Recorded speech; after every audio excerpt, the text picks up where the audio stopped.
Let's get started. So we are recording in 3, 2, 1. Welcome back to the Beauty Birds podcast, where your birds, Tara and Beka, have drinks, put stuff on our face, and talk about shit we like. Let's get started for today. We're recording midday again, which is lovely. Yep. I love the sunlight. It looks like we've accidentally, or maybe through fate, basically done the same makeup, slightly reversed. So tell me what's on your face today. I used my single shadows to do it. So I mostly used my Terra Moons, the green on the outer, and then the pinks on the inner, and then I used one of the glitter toppers in the center. Nice. Mm-hmm. What about you? This is kind of perfect for our topic today because I used all eyeshadow palettes to basically do the same thing.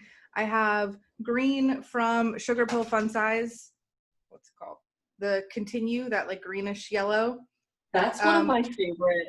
It's so colors. Good. I have that in the front half of my lid with the neon green from the Melt Vita palette over it. And then I have High Score from Sugar Pill Fun Size on the outer half with Habanero from Give Me Glow Extra Spicy over it. Oh, you used it. Yeah, I've been using it more. I mean, I'm doing my makeup more. But I'm very pleased with that so far. So today we're going to talk about having an eyeshadow palette versus eyeshadow single Smackdown. Yes. But I did want to mention another product that I'm wearing because it's brand new and I'm excited about it. Which one? I just got that Ilia, the Color Haze, multi-use pigment. It has a metal tip like that milk, lip serum thing. Yeah. I feel like you see these metal tips a lot for eye creams too. Yeah, because they're cooling. But it's a multi-use pigment. I'm wearing it as my blush today, and it's in the shade Waking Up, and I kind of love it.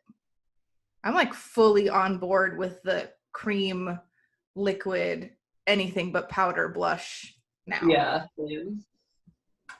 So I was excited to talk about that. I'm also finally wearing the Ritual Defy Stellaris, that golden yellow, the Rare Light Cream Luminizer, which is now the third one I own of these.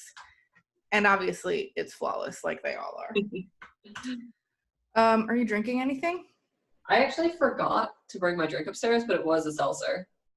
I'm just drinking Topo Chico with some frozen cherries and lemon juice because it's really good. Noon. I didn't think it was going to turn pink. I mean, I guess I should have because they're frozen, but as soon as the seltzer hit the cherries, it just turned pink. I was like, all right, cool. Now I have an unexpectedly fancy drink. Okay, should we get into it? Yeah. We're having a full-on debate today. I don't know if it's really going to be a full-on debate, but I am taking the side of eyeshadow palettes, which I never thought would happen. And I'm taking the side of single shadows, which if you had asked me, I also would have never thought to. Which I think is very funny. But this is honestly how we feel. I'm definitely more on board with palettes now, and I think you are now more on board with single shadows now. Yeah. So I guess first things first, when did you start using mostly palettes, and then when did you start turning to mostly eyeshadow singles? So I definitely started my eyeshadow journey with mostly palettes because I feel like when I started getting into makeup is when all the palettes were being released, and it was kind of hyped up as oh, you need this new palette, you need that new palette. And then I, on Reddit, was in makeup rehab for a little bit just because I bought so much. And I was like, you know what, let me curve this. And that was a really good, educated consumerism sub. I definitely used to spend a lot of time in there when I was active on Reddit. Right? Really helpful. And everyone there was all about single shadows. And that is kind of when I started to get into it. But I kind of, why I was in makeup rehab, got into single shadows and was like, oh, I should buy all of the single shadows. Got it. So now I feel like I had a similar path in that when I started getting really into makeup was 2014, 2015, and eyeshadow palettes were, it was like Urban Decay Naked 3 was coming out, and the Too Faced Original Chocolate Bar was fairly new. Yeah. And I would buy them, but barely use them. Like Yeah. I did not ever actually get along with them. And I sold or returned almost every palette I bought. And then either through Makeup Rehab on Reddit or the Indie Makeup and More sub, I started like learning about indie shadows and single shadows. And that was kind of the bulk of what I used for probably for 2 or 3 years. Yeah. And then I discovered the Melt eyeshadow stacks. And after using those for a while, I like sort of turned into palettes more, realizing that I wasn't really grabbing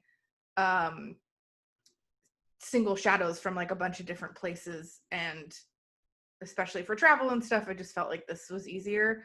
Yeah. I still went through a bunch of trials and returning things and selling things, and sometimes repurchasing the thing that I sold or returned. But now I'm like I have a couple of single shadows still, but I can't remember the last time I touched them. Yeah. Don't you have them in like the goofy sugar pill, like way too big for them? I have, hold on, let me reach it. I have like the big Sugar Pill Pro palette, but it's empty now. Oh, okay. Because when I ordered the Give Me Glow Extra Spicy palette, and I realized that their single shadows are the same size as the Sugar Pill ones, I bought one of their empty magnetic palettes. So now I have everything in here. Nice. Which, like, this is still very me. And maybe I will work on trying to use these more often in the next few weeks. But especially with like all my little palettes now, like the Huda and the Sugar Pill Fun Size, those are absolutely what I'm grabbing first now. Yeah.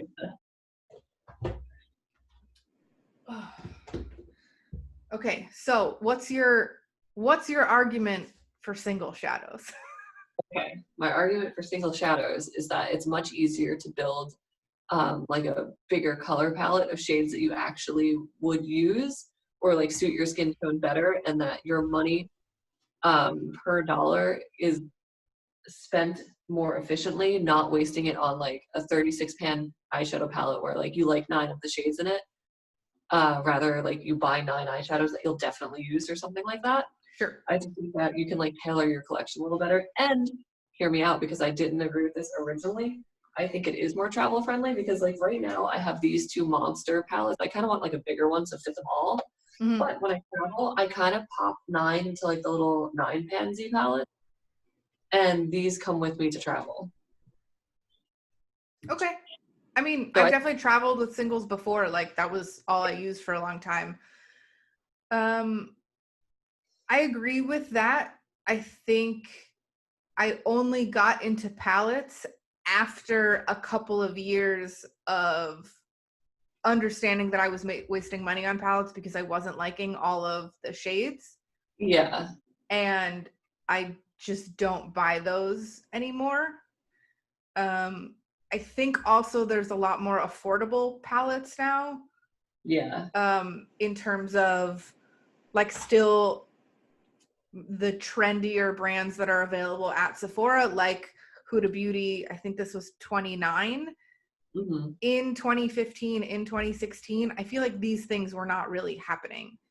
Yeah. You had the maybe like trios or quads that were always quite expensive, and then the big stuff like Urban Decay and Too Faced that was in the 40s and 50s. $50 naked palettes was like the minimum.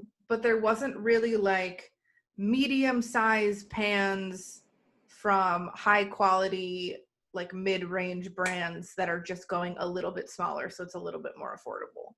I agree. And like now you do have brands like Sugar Pill, ColourPop, who started releasing palettes. I know. I ordered after our Smasher Pass 3, I did order that ColourPop, the Little Ray of Sunshine, the yellow palette. Is that your first ColourPop palette? It is my first ColourPop palette. It's not my first ColourPop powder shadow. Okay. But it was giving me very much like fall, but you live in Texas, so it's still going to be like 80 degrees vibes. And I wanted it so bad. I think I ordered it on maybe the 28th, and it's still not here. How dare they? I don't know what day it is. It's the 7th, so like 10 days. I think it's supposed to be here later this week. Come on, guys. It's coming from California. That is such a good way to describe it, where it's fall but still really warm.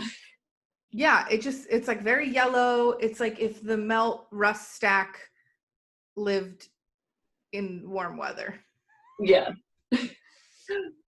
Okay, so I went full Beka, and I made like I think I outdid myself on the spreadsheet where I compared 10 single shadow brands, or like 10 different products from different brands, and 10 eyeshadow palettes, all from different brands. And I broke them down by price and by size, and then price per pan and total size per palette. And then I extrapolated all of that to figure out how much it would cost to turn those into 9, 12, and 16 pan palettes. Yo. I like went hard on this one. And I think there's a lot of really interesting information here that I kind of want to talk about. Yeah, let's roll through it. Okay, first I need to mention your beloved Terra Moons, which we really like to support. Unfortunately, we couldn't find the size of the pans. I know that I think they're 26 millimeter, right? Yeah. But the website doesn't say how big they are. And you checked the bottom of your pans and they don't either. So presumably it's just on the packaging. Yeah. Which you no longer have. So even though it's on the list, I'm not really going to talk about it because I don't have the size breakdown to compare it. That's fair.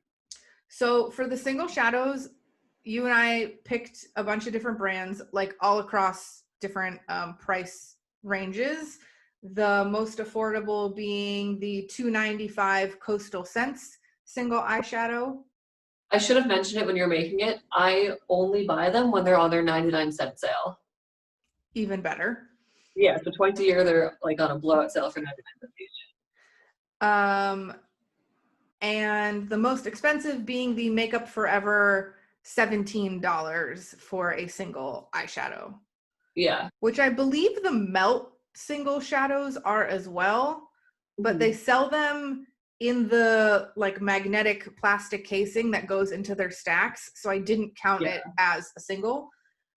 So I broke each one down in size by ounces, which is what most of the brands give you.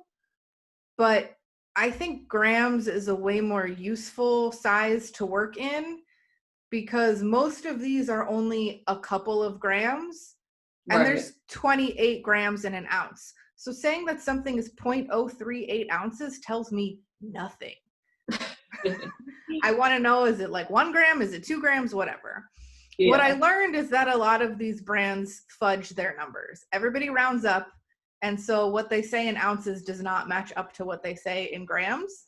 And so I did all the math myself. So then we broke each one down by size in grams and then grams per pan, which obviously for singles is the same. And then for eyeshadow palettes gets more interesting. Amusingly, the palette's smallest size pan was smaller than any of the singles. Yeah. But the palette's largest size pan was larger than any of the singles. Okay. So I don't know which detail of this is most interesting to you. And I think one of the things to consider when you are shopping, when you are buying eyeshadows is, do you care about this certain arrangement of colors, or are you looking for the best deal in terms of cost, or are you looking for the best deal in terms of size? Because they're not always the same thing. And actually, the cost versus size, like, were pretty much never coming from the same brand. Right. So the most affordable eyeshadow single per gram is the Coastal Scents. Well, yeah. And the most expensive was the Urban Decay Moon Dust. Yeah. Oh, wait. By the way, I lied. The Makeup Forever Single Shadow $17 is not the most expensive. I highlighted the wrong thing. The $22 Urban Decay Moon Dust eyeshadow would be the most expensive. Yeah. That was an error on my fault. Big bummer that they're that expensive. I have 4 of them and they're incredible. Well, I did the math for how much it would cost if you made a 9-pan palette out of Urban Decay shadows, the Moon Dust shadows, and it would be $198. Right. So they're actually one of the ones that I have listed in our like notes that I want to talk about, because usually I do advocate for single shadows, but during the holidays, Urban Decay releases palettes, and they've, I think, 2, maybe 1 or 2 times done a Moon Dust palette for $50. Oh, I didn't know that. Yeah, which inevitably always goes on sale for $25 eventually, because it's Urban Decay.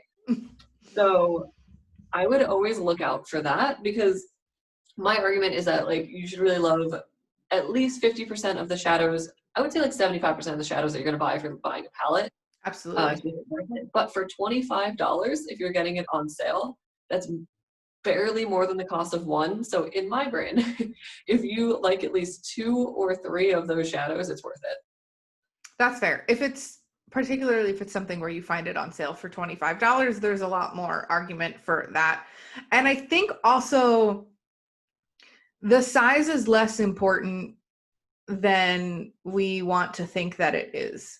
For sure. Like the huge Give Me Glow pans, as awesome as it is that they're bigger, that's a lot of eyeshadow, and eyeshadow does go bad. Yeah, they are just about like a hair maybe smaller than the Sugar Pill singles.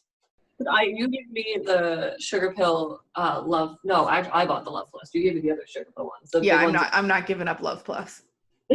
But my point on that one is it's $10 and it's a bigger one. So I feel like a lot of people will be like, oh, but like it's such a bigger shadow. Unless you're a working makeup artist, you're not going to finish an entire gigantic, was it 34 millimeter? 36, 37? I'm not sure. Either way, it would be so unlikely for you to pan a like blood red eyeshadow. Yeah, I've had the Huda Beauty neon palettes for maybe since like May of last year. Yeah. And I feel like I've used it quite a lot. And like there's very little dent. Yeah. Powder products take up a very long time to use. So, yeah, and they do stay good for longer than like the box advertises for. Like you have to throw them away after 12 months, 24 months. But like that said, it's gonna take like 6 years to finish Love Plus.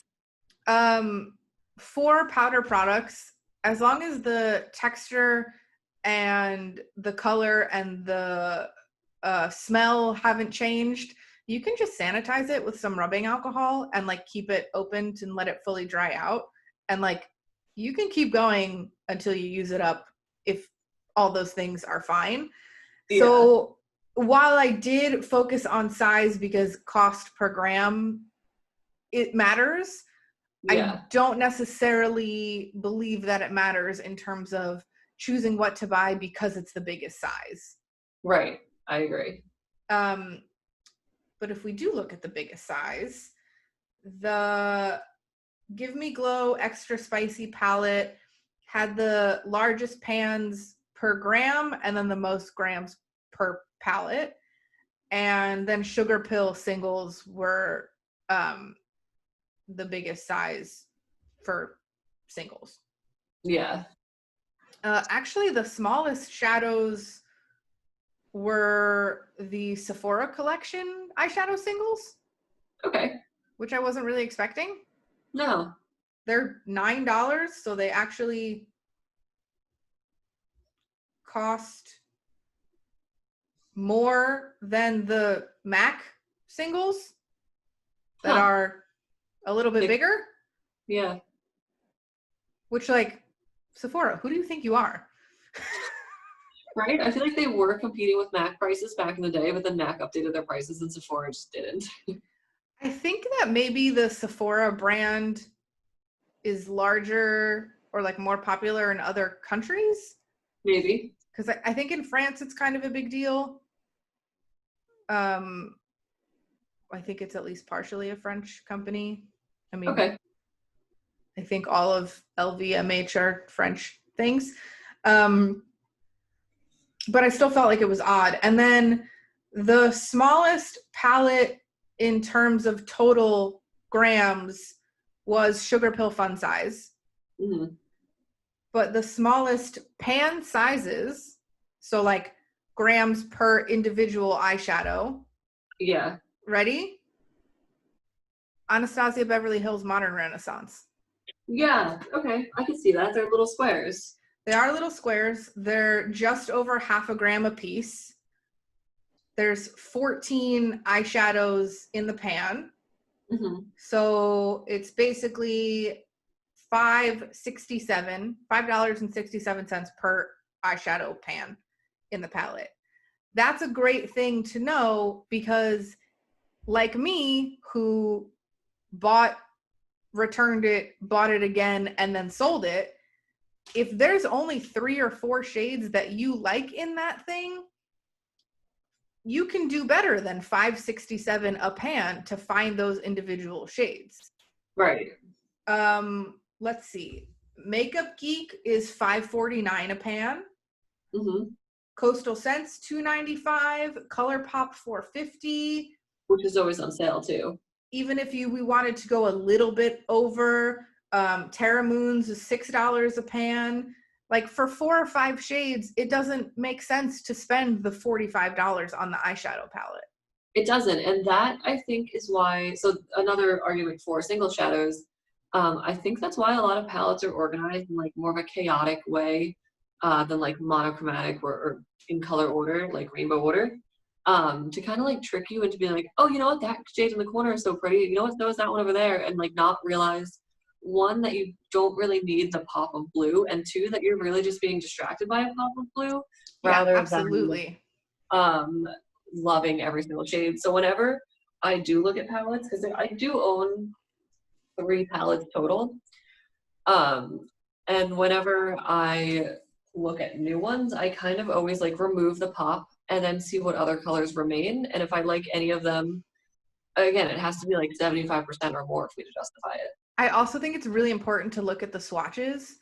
Yeah. We talked about this a little bit in our last episode with the Smash or Pass when we were talking about the ColourPop Low Ray of Sunshine. I think a lot of the times everything looks really cool in the pan. I think Natasha Denona is particularly, quote unquote, guilty of this, where it looks beautiful in the palette. And then you look at the swatches and you're like, I literally own 3/4 of these shades. And like this bright color and like this deep color are like what really got me excited. The Natasha Denona Beba palette has tempted me so many times because it's all matte and they look like cool, like just the way they're organized in the palette is gorgeous. And every time I look at the swatches, I'm just like, oh wait, no, I have those. I have almost bought the Safari palette like 4 times. And then every time I go to look at swatches and I'm like, I do not need any of these shades. Yeah, that's the other thing with palettes. Like you have to search your collection to make sure you don't already have like 50% of the shades that they're putting in there. Okay, I think that this is an interesting thing. I have 10 eyeshadow palettes and a bunch of melt stacks. I think I have 4 or 5 of the stacks. They are all 10 shades or less. Interesting. Every single one of them. And I think that there's a value to that because particularly with things like those bigger brands that are more popular for whatever reason, Too Faced, Urban Decay, you get a lot of shadows in there, but you also have a greater chance of not liking all the shades. So then it ends up not really being worth it, even if it's technically a better deal. Yeah, and the other thing when you have like all of those shades surrounding the colors you do like, I know sometimes it even happens to me where like if I'm just looking at a palette, I feel like I'm trapped in that palette and I have to do something with that palette rather than like all of the other shadows you have around you. So like if you look at the Natasha Denona Safari palette, like it's easy to just be like, oh, I have to create a look with this, or like the Too Faced chocolate bar, like I have to create a look with this, and not like look at everything else in your collection, which I feel like it's easier to do with single shadows because when you just have them in like 2D palettes, I just plop these bad boys on the counter, open it, and like this is everything. While I don't disagree with you, but I don't fully agree with you either. I agree with the general thing, especially those palettes that have a lot more shades or are very expensive, because they trap you both in size and in cost. Because if I'm spending that much on an eyeshadow palette, I want it to be like a self-sustaining product that I can use on its own. Whereas because for the most part, I have some smaller in pan size and more affordable palettes, I don't have that like weird guilt almost, like I have to make this work on its own. Yeah. Like today I pulled 2 shades from, launched it across. All good. Okay. I used 2 shades, these 2 shades from Sugar Pill Fun Size. And then I used 1 shade from my Melt Vita palette. This is actually a good one because there's 2 colors in here that I will literally never use. I know. But individually, they're $5.80 a pan, and I like the other 8 shades. Yeah. So it was still more or less worth it to me to buy it. And then I used 1 shade from Give Me Glow. Also, I'm not here for any call outs telling me that all of my palettes are very similar. Mind your business. Mind your business.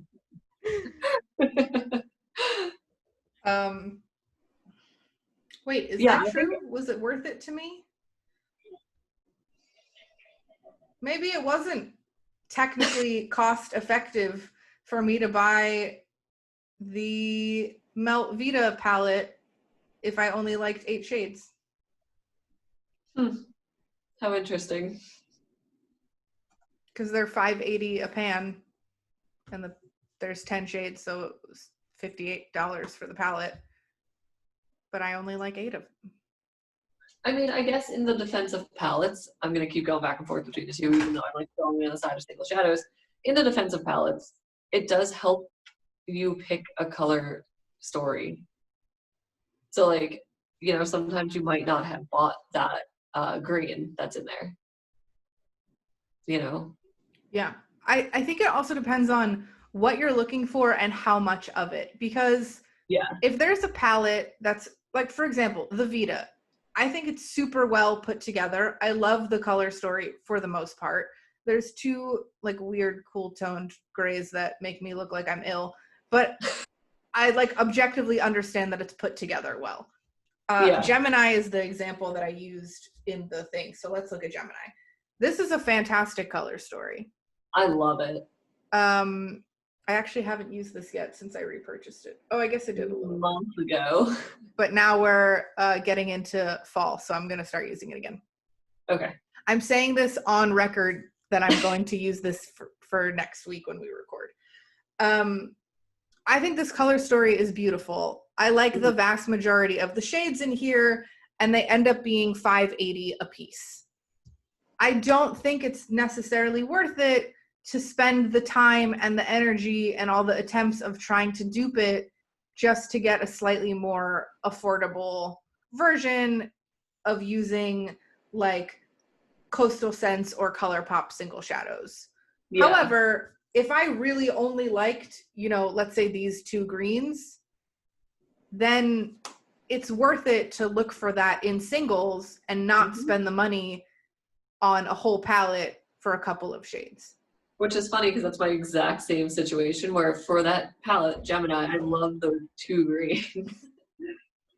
And for that reason, like I won't spend the 58 on it because I know that I either A, already have the ones towards like the left half or just don't like them, but I just want those two. So that's me in single shadows.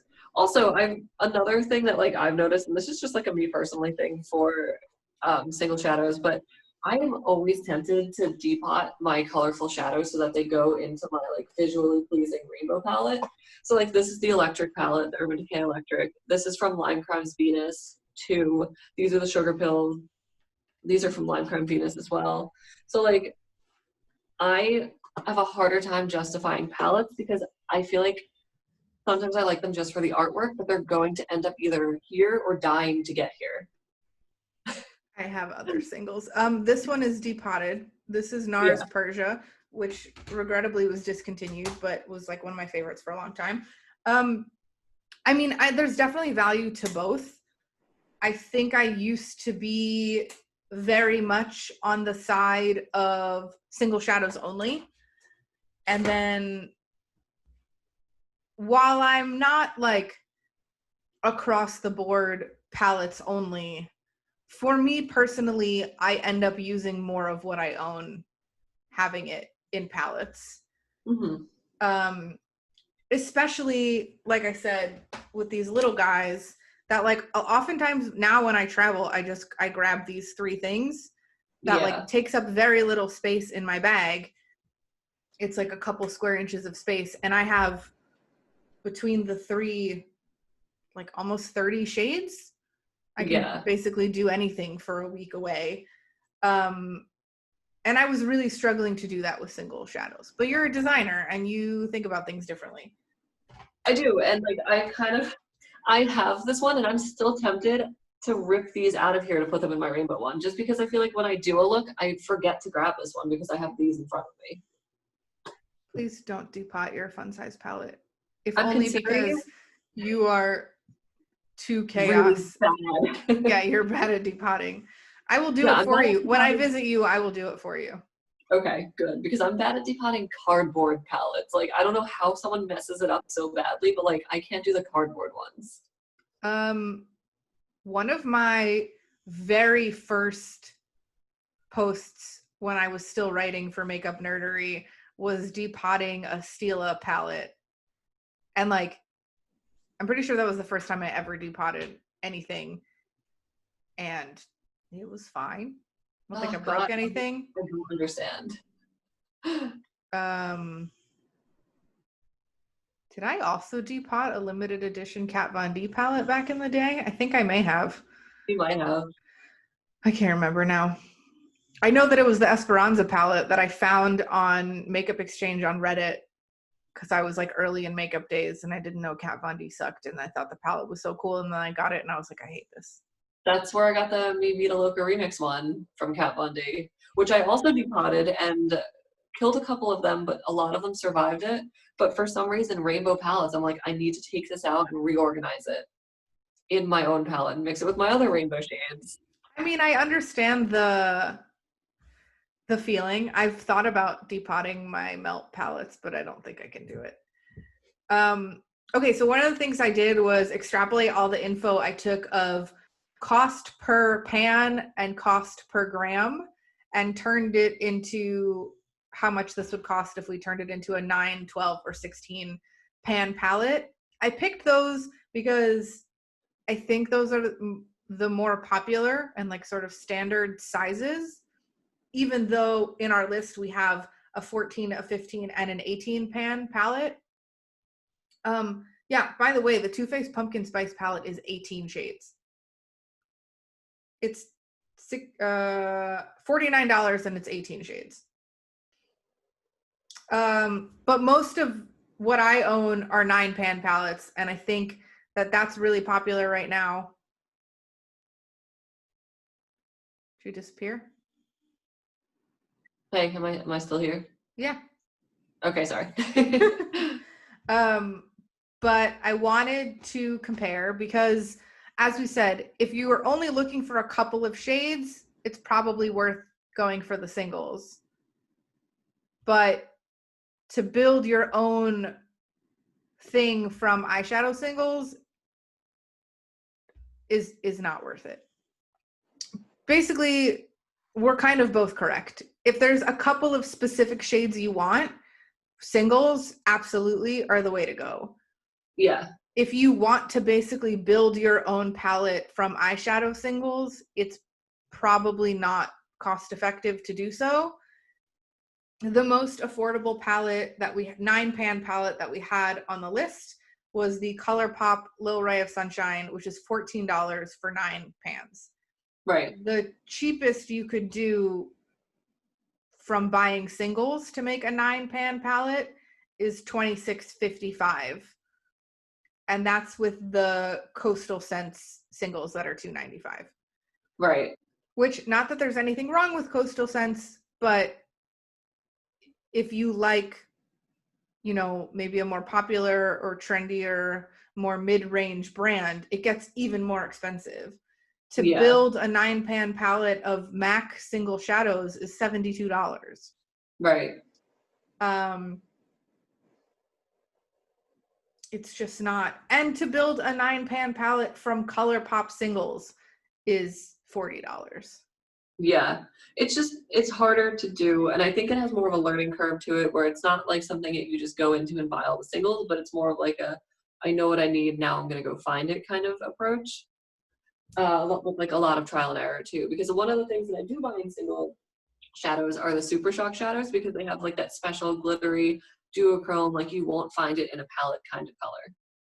But Super Shock is its own thing because that's like an interesting formula too, where it's sort of a cream wet kind of deal that has to be in its own packaging. Yeah, but also the Urban Decay Moon Dust shadows or the Terra Moon's glitter shadows, the iridescent ones. Like those are all singles that like I would never expect to find in a palette. And when I do find them in a palette, it's, you know, typically like 1 or 2, and I'd rather control the colors that I'm going to get in those rather than just like let it be up to the palette. Like the Pat McGrath palette? Funny you should mention it. Yeah, so I bought the Pat McGrath Mothership 5 palette because it is gorgeous. And I still maintain that opinion to this day that it is beautiful, but it's $125. And I wanted the 2 special shades in there. One was like a multi-chrome white gold with like blue and gold reflex. It was very unique. Mm-hmm. And the other one was like a green gold with red reflex, also really unique, both multi-chromes. And then the mattes in there looked really pretty and they're really nice shimmers. So when I got it, I brought it home and I obviously fell in love with those 2 shades. And I was like, this is it. This is worth it, every penny. And then when I started to use the mattes, I kind of was just like, I have these colors already, like very similar. And like the shimmers, while gorgeous, aren't something that sells me on a palette. Just because I'd rather, when doing something with shine, use like multi-chromes or glitters like that rather than like shimmers. Sure. So I started to break down what I just bought compared to like how much each shade was in that palette. And unless you absolutely love every single shade in there, don't have it already and can't find it somewhere else, it's really not worth it. Like I paid $27 to have a custom shade made. I think it's in here, from an Etsy shop to dupe the one Pat McGrath color in the corner here. And like it's spot on. And even paying for like a custom made shadow was cheaper than spending $125 on a palette. Even if you did it for 2 shades that you really liked and spent $25 a piece. Exactly. Like, it's still a lot less than buying the palette. Exactly. And I feel like that's something that I always try to keep in mind when I'm looking for palettes, because it's really easy to get swept up in like, oh my God, it's gorgeous. But like you really have to separate yourself from the artwork and the layout and the ads and everything about it, and like just kind of look at them and be like, do I have that shade? Do I like go shade by shade into your collection? Because a lot of the times palettes, even if they are like more cost efficient, $5 a shade, still aren't worth it. I definitely have dupes across a few palettes. I think I have oh my God. a similar shade to this in at least one other palette. I'm holding up the Sugar Pill Fun Size, the shade Rage Quit, which is this like, I don't know, is that fuchsia? Yeah. There's definitely a really similar shade to it in my one of my Huda Beauty neon palettes. I'm actually wearing a really similar eyeliner today, but like that's my favorite color, and it's worth it to me to have 2 small pans of that. I agree though. I think it absolutely matters. I don't even mind having like duplicates or dupes. Like I definitely have, especially Sugar Pill Fun Size, I definitely have similar shades in a few other products. But if there's only a couple things that you like, financially, like it just doesn't make sense to have the whole palette. Buy a Yeah. single. But if you like the whole thing and you just don't want to buy that, it probably doesn't make sense to recreate an entire palette from eyeshadow singles. That I agree with. Another example I had in our notes was back in the day when Lime Crime was like the ultimate no. There was an image floating around where someone, I feel like it was Samantha Ravindall, who gets her, weekly mention in our podcast. I remember that image. It was like how to basically dupe the palette in eyeshadow singles, right? Yes, and one of the shades in there, or 2 of the shades, were Makeup Forever shades, which at the time were, I guess they still are, were $17, right? Mm-hmm. So those 2 shades alone were almost $40 worth of eyeshadow. And the palette itself was only what, like 36? Yeah. And then like and it was kind of just like touted as like, here's the dupe, buy the dupe. So it's kind of just like, that's not worth it. You end up spending so much more. And like we talked about in our dupes episode, where if you're going to end up spending $100 trying to find that green, perhaps just buy the damn thing. Right. I guess that's the other thing with singles too, is like, if you want a particular shade instead of an entire eyeshadow palette, like it obviously makes sense to buy that single shade. But if you're going to go on a wild goose chase and buy a dozen single eyeshadows in search of it, you're making a lot of waste because you don't need a dozen kind of similar shades of the same color. And you're going to end up spending even more money than if you had just bought the thing. There's a lot of, do you know what a double pros and cons list is? Yeah. It's like making a pros and cons of buying the thing, and then also a pros and cons list of not buying the thing. I mean, it doesn't have to be about buying something, but like of anything, it's pros and cons of doing it and pros and cons of not doing it. And like, there's not really a right answer. We said we were going to have a debate, but like, we kind of have agreed on most of the things. Yeah. At the end of the day, some of it just comes down to personal preference. I find that I end up using more stuff and being more creative with palettes, because with singles I get attracted to the like same dusty pink nude that doesn't work for me and buy it over and over and over again. Whereas with palettes I'm kind of attracted to the same style, but if I buy a couple things in this crossover area, I end up with a wider range of things to try and like overlap and kind of expand what I'm doing. Yeah. But I also understand from your perspective to like fully curate and create your own color story and what you want to do. Like that makes sense also. And that's not to say like, I thought it was a lot easier to get the Viseart natural, was it matte? Neutral Mattes 01 palette, just because like this is the perfect range of cools, neutrals, and like warm shadows. Well, there's really only like 2 warm shadows in here, but I'm not a warm shadow girl. To have like a neutral palette, and maybe it was a little more, but like it's Viseart, so I know the quality is good, and I would rather pay the extra to have someone curate this for me than me go and look and buy from like 4 different brands single shadows. So like there's definitely a time and a place for palettes, but I think it is the most important thing, just to like break down and figure out what it is you're looking at and what you're looking for. Absolutely.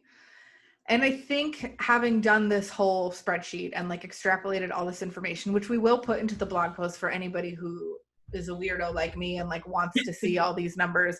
I told my dad that I made this and he was like, does anybody care? And I was like, it's something that I always feel like is missing when people are doing reviews. Like, tell me about the size, tell me about what I'm getting. I think that's missing a lot from YouTube reviews and blog posts. When I even had Makeup Nerdery, that was like always a thing. I wanted this information.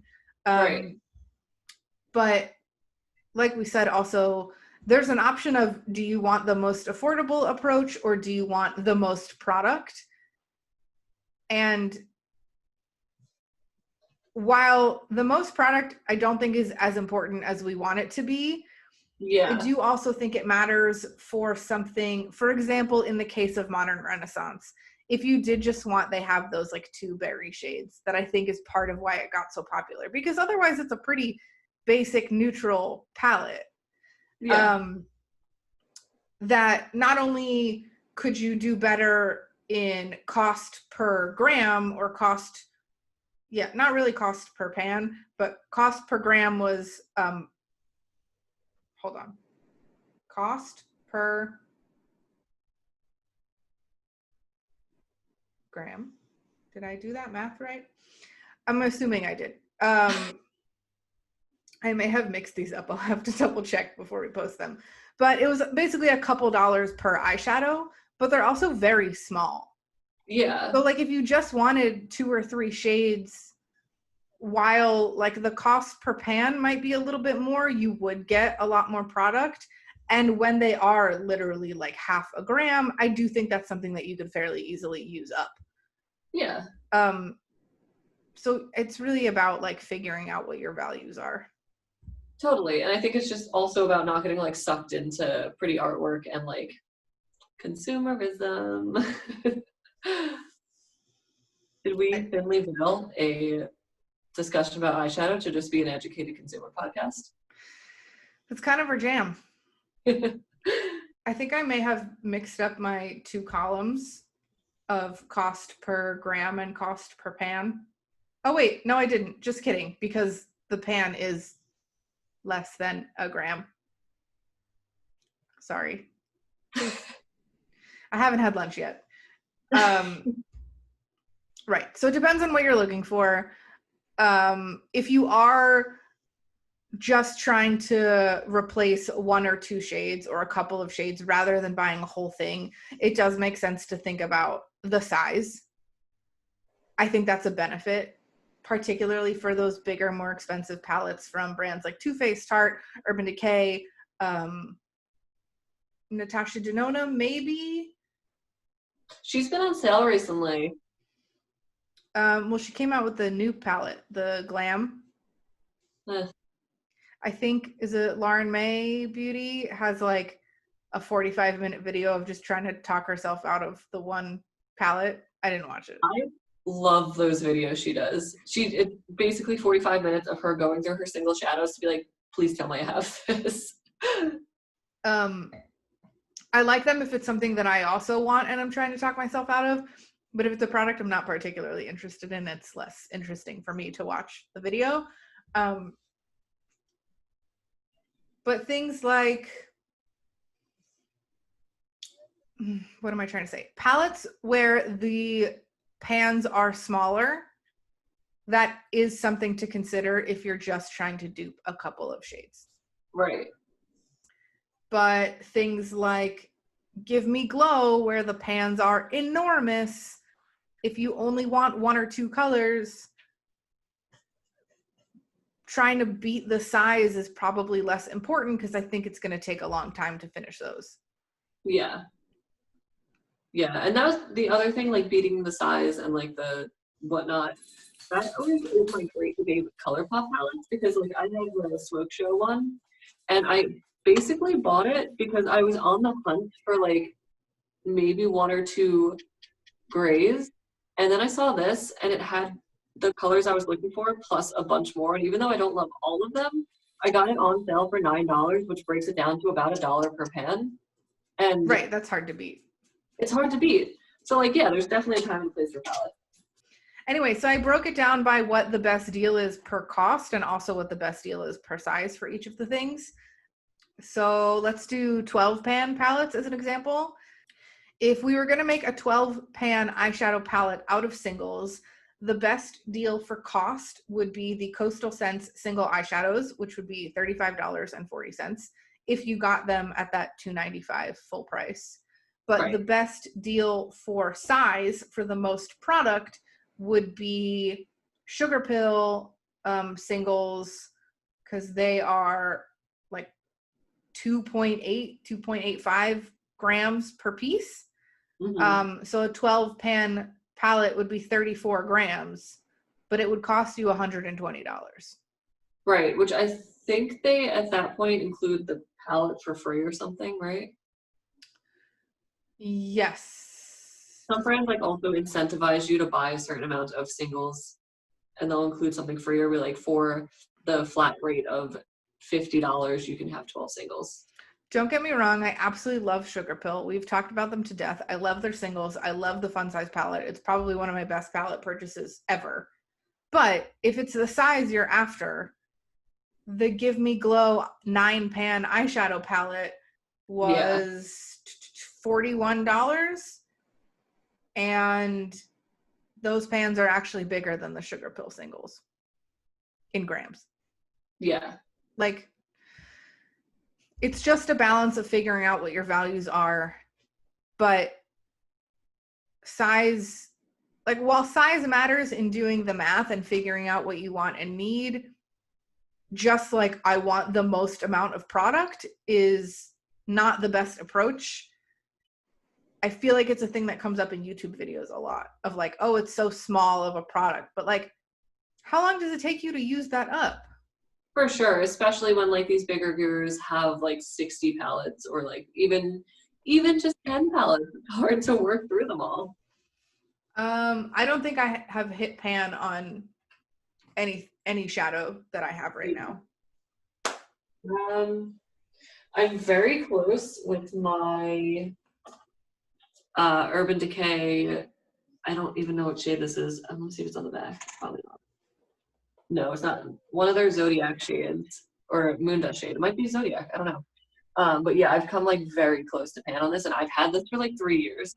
This is the only eyeshadow I have right now that I have hit pan on. And it is from the Melt Dark Matter stack, and it's the shade Blur. And in fact, I use it so much that I actually already have a backup. I was gonna say it's such like a perfect neutral shade that would go with any. It's called Blur because they call it the like eraser shade.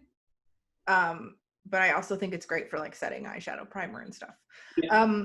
Melt stacks are one of those things because they do sell them as singles, but it's a lot more expensive. So typically, if you like at least half of it, it's probably cheaper to buy the stack. Yeah. Not that. Supposedly they're not done making them, but they haven't put out a new one in a while. And the last two were not great. I'm going to call their bluff. They're done making stacks. At least I have mine. I love the stacks. I've never personally invested in them, but like, I think they're brilliant. So they actually made the Rust stack into a palette, which kind of just further hammers that nail in the coffin. They're not doing any more stacks. But I have the stack. I love it. And first of all, I think it's perfect for this time of year and as we get into fall.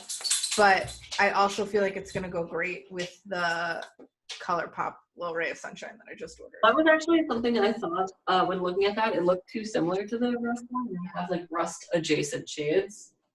Well, like I said, it's like the Rust stack if it lived in a warm weather state. Yeah. Okay, so has this conversation and talking about breaking down the monies and the size aspect changed your views at all on palettes and eyeshadow singles? Kind of. So the only ones that I think when I break down like cost per pan that I might gravitate more towards would be the ColourPop ones. If I see like their monochromatic ones or anything new that they do, or if I like even just 2 or 3 of the shades, if I can get it on sale, I think it's worth it to buy the ColourPop one. To buy the palette? Yeah, over the singles. That makes sense. Yeah, but other than that, like I really do try to do my best to only buy singles because I know I have this overwhelming desire to depot them anyway. So I used to really like gravitate towards the singles, and I'm really not sure what. I think maybe it was just the melt stacks, that like the convenience of having it as like a combined thing and not always having to think about like putting the look together from like 80 different eyeshadow singles. It gets really overwhelming sometimes. It does get overwhelming. I'll admit that happily. Has it changed my views at all? I mean, I'm always open to eyeshadow singles, but I also have probably like 15 of them, and I honestly can't remember the last time I used them. Yeah. Like It's at hard to this keep up with point, them. for me, it would have to be something really special, or specifically like one shade that I really liked in a palette. Yeah. But also at this point in my like makeup love and accumulation journey, I really can't think of anything that like I love and don't own. That's where I'm at too, which is why it makes it so hard to love a new palette, because like while I love the color stories, the artwork, and like the look of the palette, I frustratingly break every single one down. I'm like, well, I like that one color. And that's when I'm like, you know, maybe I'll try to look for that one. I think that if you're new to makeup or new to building a collection or want to build like maybe a capsule collection, there's definitely value to both palettes and singles. Yeah. Especially when it comes to those big, super popular, particularly the holiday releases that are, we're talking 18, 25, 36 shadows in the palette. I don't think that those are ever worth it. No. There's no way that you like everything. And especially when you get into the 36, what was that big Too Faced one a couple years ago? Was So it like, the Natural Love collection or yeah, something? Like half of those shades are basically the same thing. In yeah, those instances, go for either a small 9-pan palette or pick like 5 or 6 shades that you're going to use all the time and buy the singles. I agree.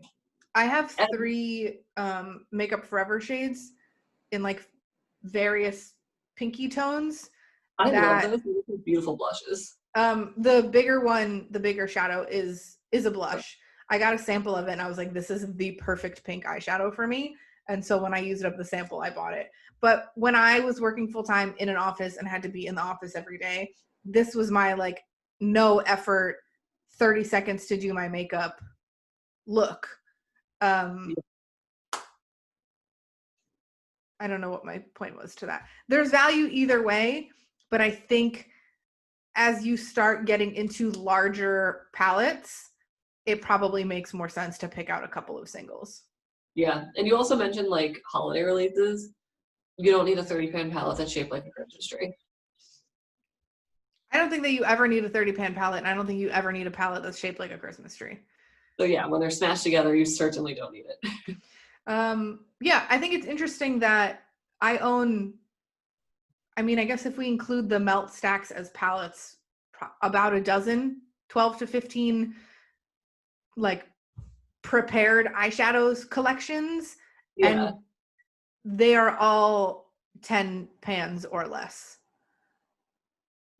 Yeah. So like it's a bit more curated even though I'm buying the palettes. Yeah. And I definitely feel that. Yeah. I support your palette adventure. I guess the lesson or the moral is to do the math, consider your values, um, consider the frequency of use. We've talked about cost per use a couple times already, and don't like take it too seriously and have fun with makeup. um, I'm gonna put this spreadsheet in the blog post, but I think I might split it up so I just have like a photo of the single pans and a photo of the palettes. Okay. So it's a little easier to look at and break down and see what's relevant for your buying habits and the direction you want to move in of educated consumerism. Does that cover everything? Does that cover our eyeshadow palette versus eyeshadow single Smackdown? I think it does. All right. Well, if you enjoyed this episode, please consider becoming a patron on Patreon. Anything helps. We've got 5 different tiers to fit into your budget because you know that's a thing that we care about. The link for that is on our website at beautybirdspodcast.com, or you can go directly to patreon.com/beautybirds. Follow us on Instagram at Beauty Birds Podcast and comment on stuff and engage with us. And we just want to talk about makeup. Like, it's okay if you're a beginner, if you're new to the game, doesn't matter. We want to talk about it. Hit us up and think about things. Don't make impulse purchases. Be an educated consumer. Does that cover our things? I think that's I all think the so. things. All right. Yeah. Let us know what you think about this. Comment and tell us what your favorite eyeshadow singles are, what your favorite palettes are. Just, we want to know. And we will see y'all next week. Bye. Bye.